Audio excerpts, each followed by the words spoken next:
Greetings, Japan fans. In today's show, we're going to look at communication for leaders.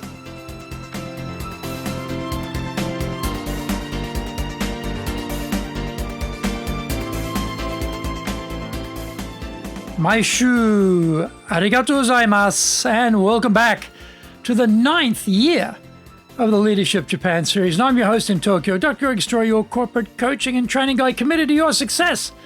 President of Dale Carnegie Training Tokyo, Japan, and the 3-time best-selling author of Japan Sales Mastery, Japan Business Mastery, and Japan Presentations Mastery. My new book in Japanese, Za Eigyo, is available on Amazon. We are broadcasting around the world from Minato-ku in the center of Tokyo, the leadership capital of Japan. This podcast brings insights, examples, and experience about leading in Japan. And trust me, it is different here. Don't forget to subscribe and share this podcast with your family, friends, and colleagues. We are not being sponsored by Libsyn, but we value your privacy, which is why we have our podcast hosted by Libsyn, who, unlike many other podcast hosts, have a strict policy that does not allow access to your private information by anyone. Here is our daily podcast lineup on iTunes. Mondays, the Cutting Edge Japan Business Show. Tuesdays, the Presentations Japan series. Every second Tuesday, the Business Tatsujin no Oshie Show. Wednesdays, the Sales Japan series. Thursdays, the Leadership Japan series. And every second Thursday, the Business Pro Podcast Show.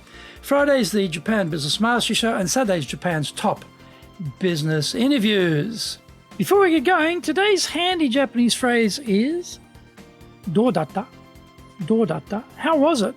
So, for example, this is informal Japanese, of course. You're having a meeting, say, with the boss, and your colleague asks you after the meeting, "Do datta? Do datta? Do datta?" How was it? How was the meeting? How was it? Or you could be out on a sales call, and you come back, and your boss says, "Do datta? Do datta? Do datta?" How'd it go? How was it? "Do datta? Do datta? Do datta?" How was it? "Do datta?" This is episode number 463, and today we are talking about leadership communication. Our image of leaders is often of someone giving orders or pontificating about what is supposed to happen. Our leader monologue is always one-way traffic, and we may be laying down golden advice in English or in our imperfect Japanese, but is it being received, understood, digested, accepted, or employed? In this modern, stressful, super busy life, we give the team a rapid burst from our content firehose, and then we move on because there is a lot for us to do. Subsequently, we discover what we wanted wasn't done at all, or was done incorrectly, or was taken off on a tangent we never imagined possible. This is more common than it should be, and we must be cautious when we're engaging in linear communication with our teams. The content is often published rules and regulations, policies and procedural guidelines. We may have developed standard operating procedures which outline how things are supposed to be done. Or we send out our memos, emails, text messages using various broadcast media. The good thing is it's written down. So for Japanese team members, it is easier to absorb than rapid-fire conversation. These are some typical ways we launch our missives into the void, and we're never sure if people actually read, noted, or understood what we are saying. We are the boss, right? So they have to take careful note of what we say, especially when we take the time to get key messages in front of everyone. We are busy people. So this type of activity, by its nature, will be reserved for the most important content. Therefore, everyone should know that communication hierarchy and treat these contributions carefully and thoughtfully. Except they don't always do that, do they? Why? Like their bosses, they are drowning in information, are subject to a constant bombardment of emails, messages on Teams or Slack, etc., updates on social media, or from any of the other burdensome abominable conduits piling on the workload and filling up every minute of the day. And it was in English. So yes, we have to be articulate, concise, and clear in our communication, but we also have to use questions to clarify understanding and operate at the highest levels of listening capability. Asking clarifying questions is relatively easy, but are we actually good listeners? We assume we are, simply because we're too busy to pay any attention to how we listen. Let's explore the 5 levels of listening and see how we stack up. Number 1, ignore. We might be thinking, I never ignore the team member when they're speaking. Is that true? No? The person may say something which triggers a strong thought in our mind. We are now completely diverted from what they are saying to what we are thinking. In effect, we are no longer paying any attention to them because we are consumed by our own thoughts. Effectively, we are ignoring them. Number 2, pretend. In this case, we are polite, considerate, and very boss-like. We are nodding our head and looking like we are concentrating, but we may not be fully taking in what we're being told. Again, our mind may be busily crafting what we are going to say in our clever response to their points.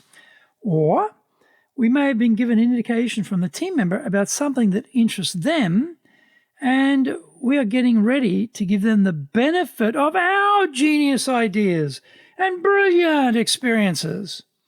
If we hear something that sounds like resistance to our idea, that gets an instant counter-response. We are now mentally consumed with getting our evidence ready so that we can go into an argument with them. We want to sort them out, get them to fly right, and get them to agree with our correct opinion. Find out more when we come back from the break.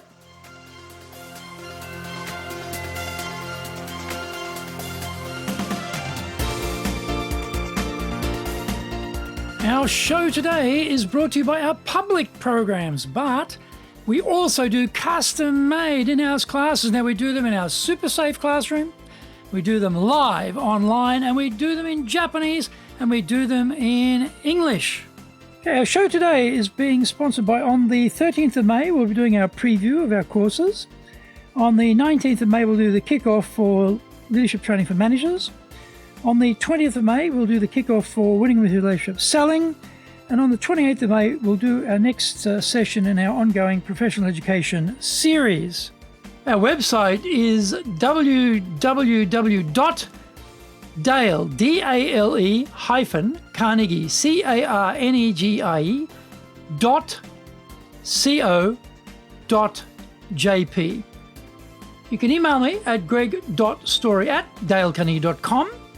If you like learning by watching videos, then we have over 1,000 for you there at Tokyo, Japan, Dale Carnegie TV on YouTube. Get my best-selling books, Japan Sales Mastery, the Bible for selling in Japan, and Japan Business Mastery, as well as my new book, Japan Presentations Mastery.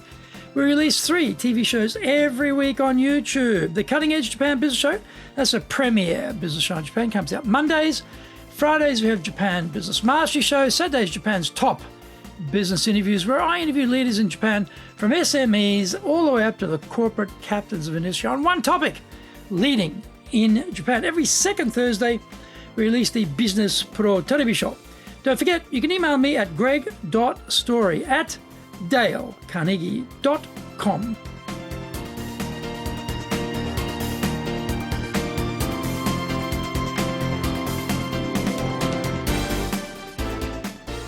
Welcome back. Number 3, selective. Bosses have a highly tuned ability to hear agreement with their opinion and may miss key information. Our listening skills are directed only to hear a yes or a no response regarding our ideas and nothing else from subordinates.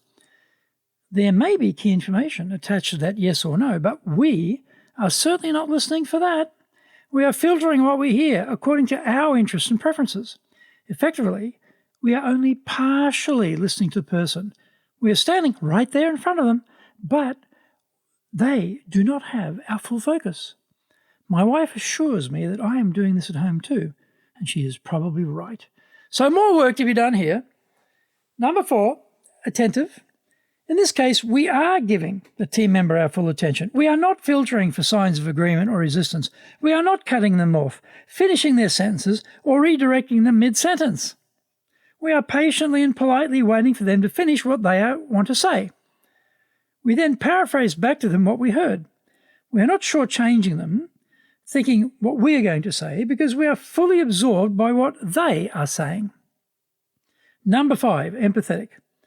This is the highest form of listening, where we are listening with our eyes as well as our ears. We are reading what is going on behind the words. We are conscious of what is not being said, and we are listening to the tone of how we're being told the information. We're trying to meet the person in the conversation going on in their mind. Churchillian long bursts of our brilliance may make us feel good. I certainly enjoy giving them. But as leaders, we should be aiming for more interactive communication with our team. We need to have them respond to what we have said to ensure we're on the same wavelength and that we have actually heard each other correctly. If we discover there's a gap in understanding, then that reflection allows us to correct it on the spot. I never said that. That isn't what I meant. No, it's the other way around. Are all exchanges we want to avoid having to engage in. When we are each speaking in another language, the opportunities for misunderstanding are rife.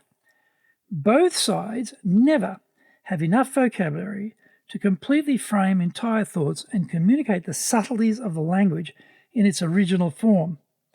English is very confronting and direct, and Japanese is often vague and circuitous. Checking for understanding becomes obligatory. However, even the act of checking is no guarantee. If I don't completely understand what I am being told in Japanese, I may be smiling, nodding, and looking like I get it, because it is tiresome and embarrassing to admit my linguistic skills are not perfect.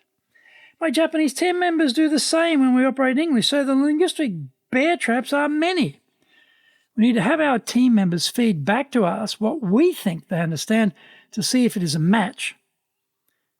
Empathetic listening and habituated checking for understanding have to become our firm habits in Japan.